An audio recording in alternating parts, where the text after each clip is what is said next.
Hello my dear students, very precious good morning to all of you. Welcome to Dr. Sanjay Singh Biology Tutorials. I discussed detail about the respiratory balance sheets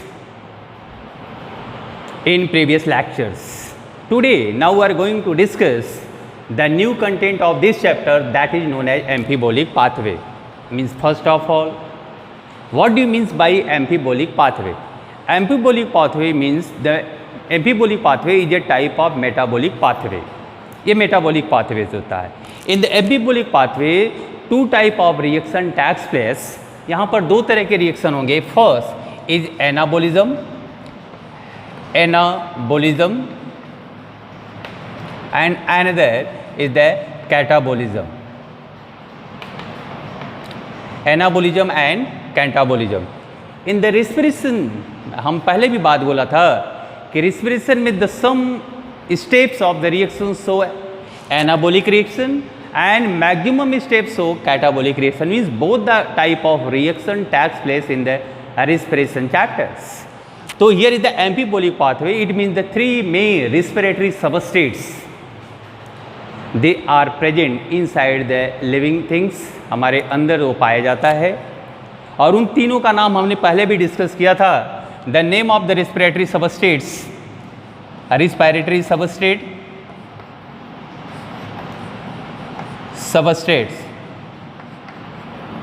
is what? Number one is carbohydrates. Second is fat and third is protein.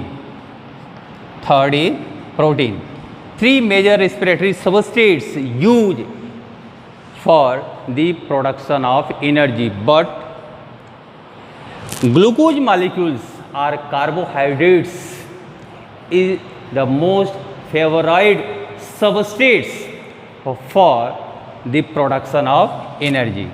ये energy के production के लिए सबसे favoured respiratory substrate माना जाता है.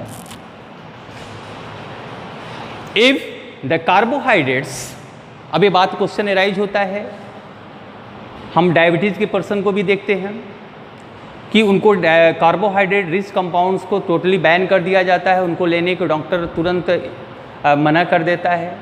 तो at this time क्या होगा? क्या उनके बॉडी के अंदर एनर्जी जनरेट्स नहीं होगी.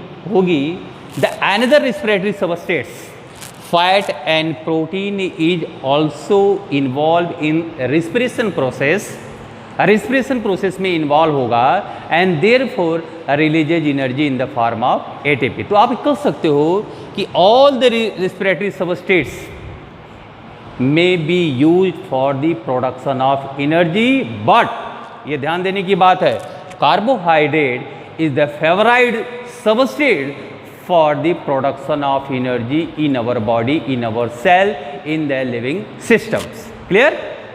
बिसाइड दिस, उसके अलावा if the carbohydrate is not available, अगर नहीं अवेलेबल है तो fat and protein are also converted into the another form. They linked with the respiratory metabolic pathway, therefore release energy in the form of ATP. तो आप ये कह सकते हैं ये तो फर्स्ट स्टेप से लिंक होता है, but the fat and protein ये फर्स्ट स्टेप से कभी भी लिंक्स नहीं होते हैं respiratory metabolic pathway.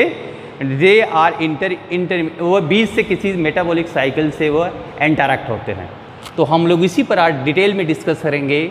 What is the amphibolic pathway, what is the respiratory substrate, and all the respiratory substrates, how they are linked with each other. So with the help of diagrammatic representation, discuss one by one details. Here is the respiratory substrates. Respiratory substrates having three types.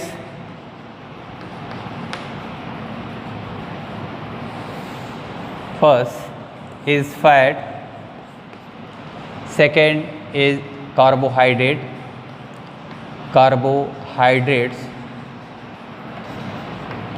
and third is protein. The fat carbohydrate and protein all are the organic biomolecules. They are present inside the cell. Every cells के अंदर होते हैं and they are first of all are break down into fatty acid and glycerol. Fatty acid and glycerol. क्यों ऐसा होगा? Because the fat is made up of two different molecules. One is the fatty acid, another is the glycerol. And similar way, the carbohydrates they are converted into glucose. ये glucose में convert होगा. Glucose converted into glucose 6-phosphate in glycolysis process. I discuss detail. Then again fructose 6-phosphate,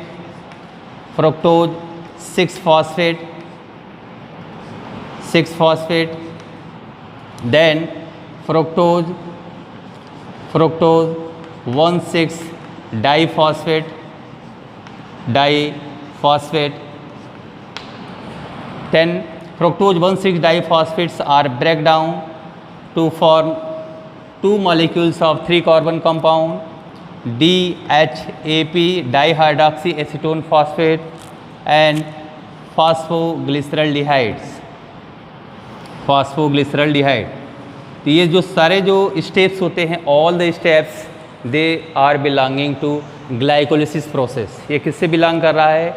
glycolysis process. फिर PGLs in different metabolic steps converted into pyruvates or pyruvic acids. This is the end products of the glycolysis, the pyruvates linked with Krebs cycle. Pyruvates they are converted into acetyl coenzyme A, acetyl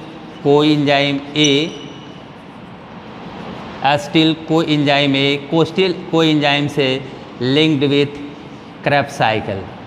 किससे link हो रहा है? Krebs cycle.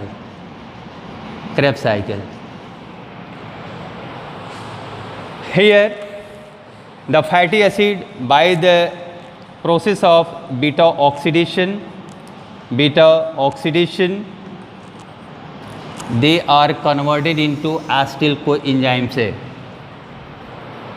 Here the protein first of all degraded into the simpler form, that is known as amino acid by the process of deamination they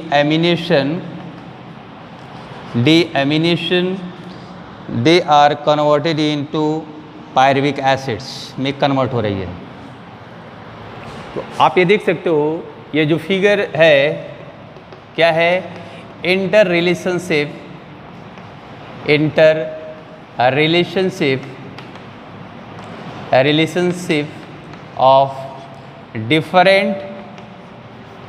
of different respiratory substrates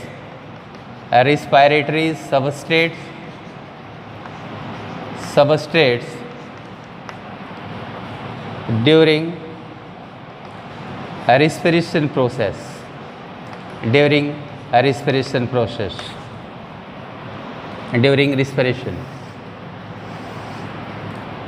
तो आप ये देख, they are very simple diagrammatic representation of the respiratory substrates. हमने पहले भी बोला कि carbohydrate is the major source of energy inside the living things.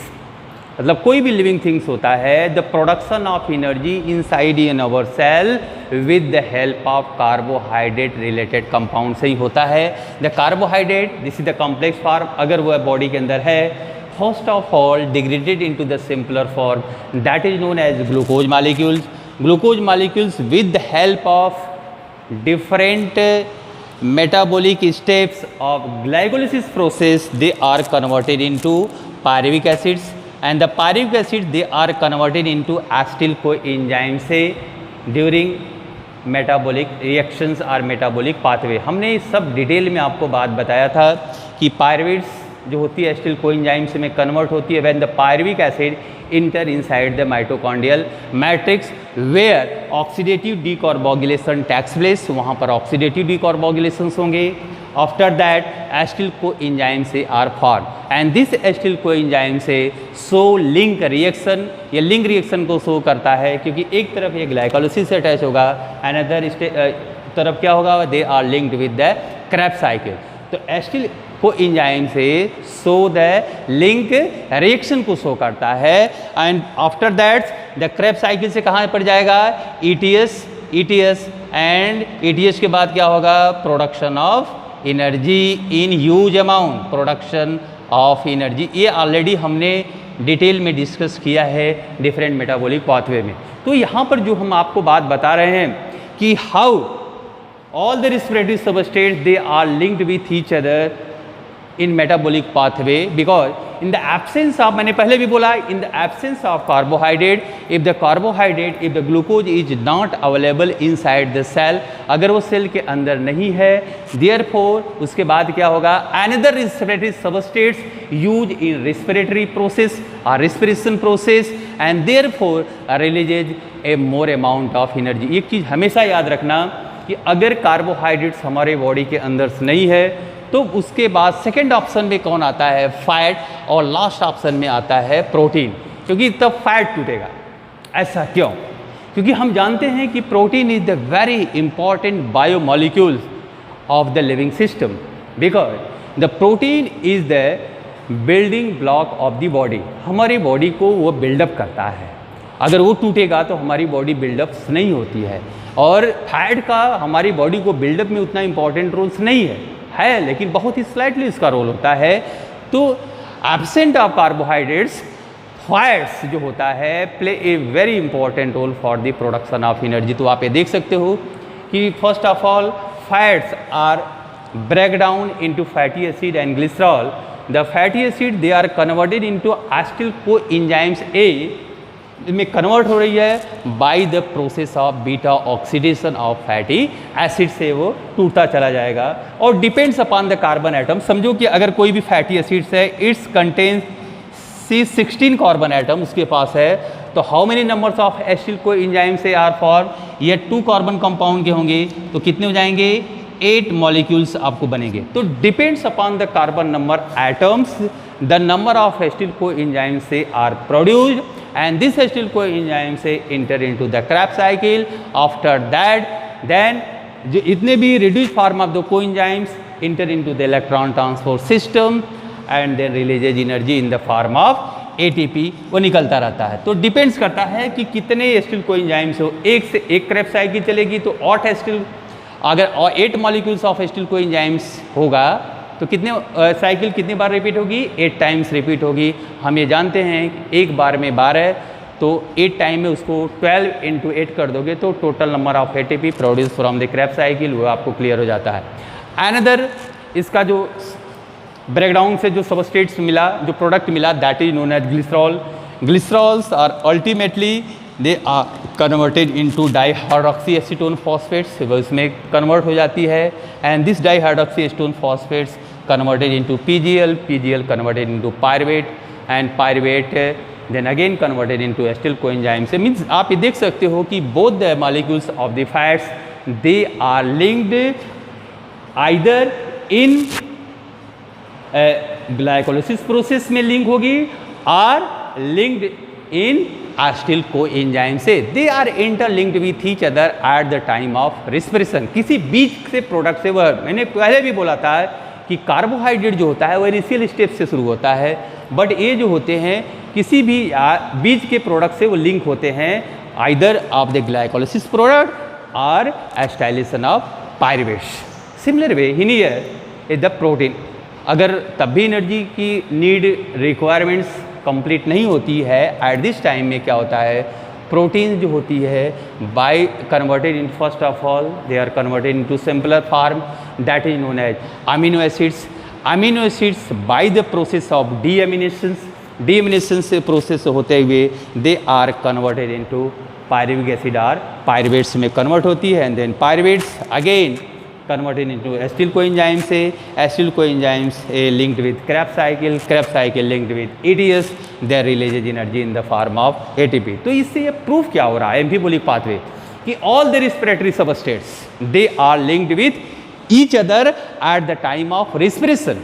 If the carbohydrate is not available, अगर नहीं है, अगर है तो ये बनता चला जाएगा, और नहीं है तो प्रोटीन भी टूट सकता है एंड फैट भी टूट सकते हैं इनटू द सिंपलर फॉर्म, उसके दूसरे प्रोडक्ट होंगे and this product linked either the glycolysis से लिंक होंगे और एस्टाइलेशन ऑफ पायरुवेट्स और लिंक रिएक्शन से वो लिंक हो रहे हैं. तो clear, here is the amphibolic pathway और एम्फीबोलिक पाथवे मतलब amphibolic pathway means both the type of reaction takes place in here, anabolic as well as catabolic, both the reaction takes place by which produces energy. In previous lectures, I discussed details about amphibolic pathway. But in these lectures, we will discuss respiratory quiescence or respiratory ratio. This is the last video lectures of respiration in plants, and this RQ is very important for examination point of view as well as competition point of view. क्योंकि आप जब exam competition में जाते हो तो आपको पूछता है कि कार्बोहाइड्रेट का रेस्पिरेटरी आरक्यू कितना होगा, प्रोटीन का क्या है, एनारोबिक रेस्पिरेशन का क्या है, ऑर्गेनिक एसिड्स का क्या है. तो ये दे आर वेरी सिंपल, बहुत ही सिंपल होता है और इससे एक दो क्वेश्चंस आपको एग्ज़ाम्स में ऑलरेडी ये पूछे गए हैं, मोस्ट ऑफ द ईयर्स में या पूछे जाते हैं. तो last content of this chapter that is known as respiratory quiescence. This is the very important chapter for competition point of view or competitive point of view. First of all, what is the respiratory quiescence? पहले इसको हम define करें. The ratio of, पहले इसका definition क्या होगा, the ratio of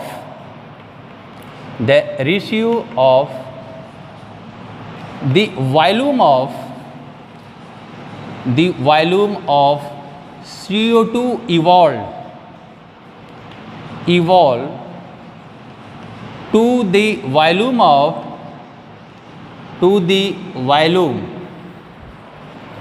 of O2 consumed in respiration is known as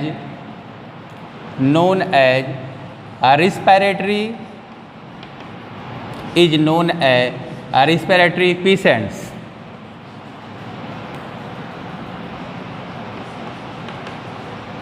or RQ or respiratory ratio. तो one ये formula mention in here, RQ is equal to volume of CO2 evolved, volume of CO2 evolved upon volume of O2 consumed, volume of O2 consumed, that is known as RQ. ये बहुत important चीज़ हम बताने जा रहे हैं. हमें अभी इसके पहले हमने एम्फीबोलिक पाथवे में आपको डिस्कस किया था 3 major respiratory substrates use in respiration process. वहाँ पर हमने ये बात आपको कहा था कि वह क्या था, प्रोटीन, कार्बोहाइड्रेट एंड लिपिड और फैट्स. इससे जो होता है production of energy in our body. अगर वो रेस्पिरेटरी सबस्टेट्स है तो क्या होगा, ऑक्सीडेशन होगा उनका and then releases energy in the form of ATP. But in case of anaerobic organisms, वहाँ पर भी एनर्जी प्रोड्यूस होती है एब्सेंस ऑफ ऑक्सीजन. तो वहाँ पर एब्सेंस हो तो उसके बारे में क्या हो सकता है, तो वन बाय वन हम लोग डिस्कस करते हैं. First of all RQ of carbohydrates. The first that is known as RQ of carbohydrates. If use as the respiratory substrate, उसका RQ वैल्यू क्या होगा, here is the C6H12O6 plus 6O2, इनका oxidation हो रहा है, releases 6CO2 plus 6H2O plus energy. तो अब यहाँ पर इन दोनों को देख सकते हो. हमने अकॉर्डिंग टू दिस फार्मूला इसको हम RQ निकाल सकते हैं. RQ equal to volume of CO2 evolve. तो वॉल्यूम ऑफ CO2 इवॉल्व कितना है, 6CO2, volume of O2 use, यहाँ पर क्या होगा 6O2, तो दोनों इक्वल हो गए. तो RQ क्या हो गया, ऑलवेज 1. तो RQ of carbohydrate is always 1। क्यों ऐसा हुआ? बिकॉज यहाँ पर जितना O2 कंज्यूम्ड हो रही है उतना ही अमाउंट में और कार्बन डाइऑक्साइड रिलीज हो रही है। इसमें आप ratio of oxygen and carbon dioxide is same, तो therefore the RQ of carbohydrate is always 1। Next is the RQ of fats. RQ of fat, one examples of fatty acids. अगर हम एक fatty acid का example लें, tripalmitin या tripalmitic acids, अगर हम example लेते हैं तो C51, here is the examples of the tripalmitic acid. The tripalmitic acids C51, H98O6 twice used in 145 oxygens and releases or evolved only 102 CO2। तो according to this formula अगर आप इसको set करते हो तो क्या होगा? Volume of CO2 evolve is what? 102 CO2 upon 145 O2। तो इसका क्या आएगा? Value is what? Near about 0.7। तो RQ of fat is always कितना हो सकता है? नियरली 0.7 और लेस देन 1। याद रखना हमेशा, RQ of fat is what? Always less than 1। 1 से हमेशा ही कम होगा, एक से ज़्यादा नहीं होगा। इसके पहले हमने जो कार्बोहाइड्रेट्स के बारे में बात, RQ is always 1, but in case of the fats RQ is always less than 1। क्यों होता है? Because here oxygens more used in comparison to the carbon dioxide. Carbon dioxide evolve is lesser than the oxygen use, so therefore the RQ is always less than 1। तो कितना हुआ? 0.7। Next RQ of proteins. RQ of proteins is always less than 1। ये भी less than 1, ये भी 1 से कम होता है। इसकी जो एग्जैक्ट वैल्यू होती है प्रोटीन की 0.9। This is the RQ value of the protein, that is known as 0.9। Next is the RQ of organic acids. RQ of organic acids, two example mentioned in here. Organic acid, the first is malic acid. Malic acid, here is the malic acids. Malic acids are oxidized at the time of respiration process. 3 oxygen molecules are used, यहाँ पर use हो रहा है। And releases, जब use हो जाता है releases 4 carbon dioxides यहाँ पर रिलीज हो रही है, मतलब यहाँ मैक्सिमम इवॉल्व होती है in comparison to the oxygen molecules के। देखो जो यूज हो रहा है उससे ज़्यादा हो रहा है, तो RQ of is what? RQ क्या होगा? 4 CO2 upon 3 O2 is equal to 1.33। This is the RQ value of the malic acid. तो हमेशा याद रखना RQ value of organic acid is more than 1, more than 1, more than 1। ये हमेशा दिमाग में रखने का होगा कि because the organic acids having uses are consume less amount of oxygen and therefore releases more amount of carbon dioxide. So the RQ value is always more than 1. Then another examples of oxalic acids. Second is oxalic acids. Oxalic acid.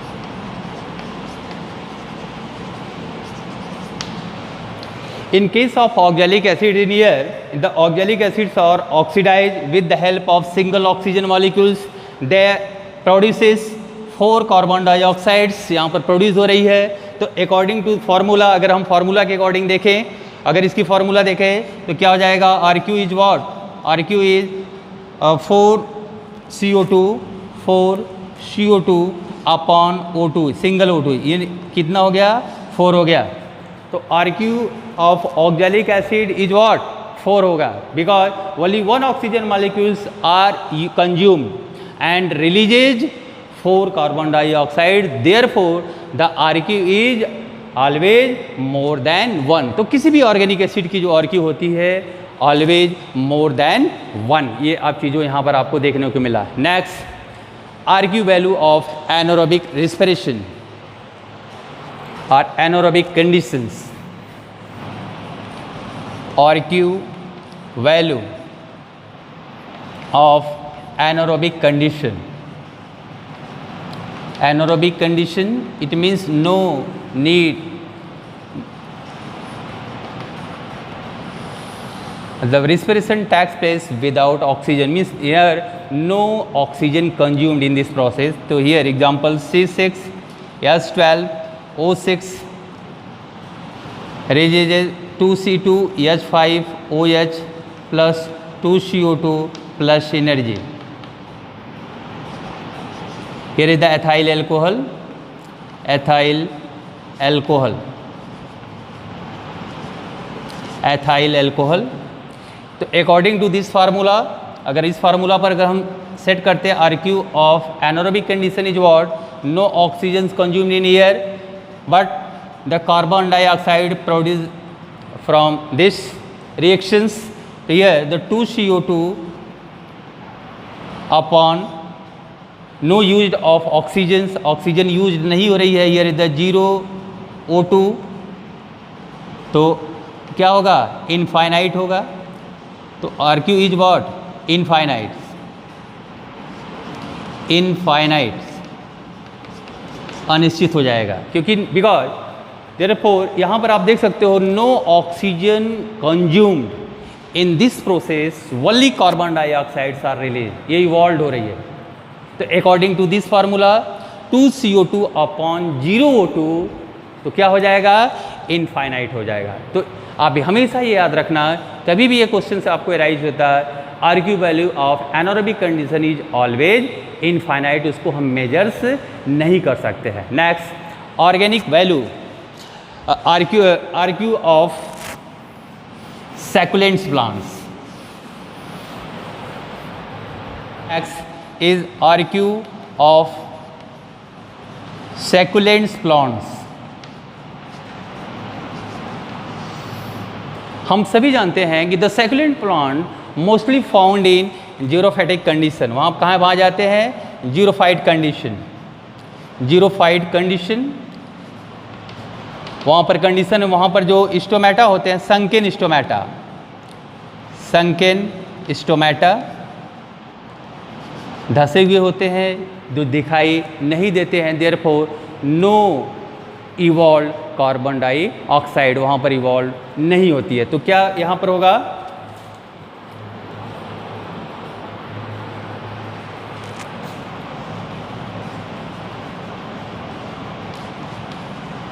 (3O2 C4 H6O5) that is known as malic acid, malic acid plus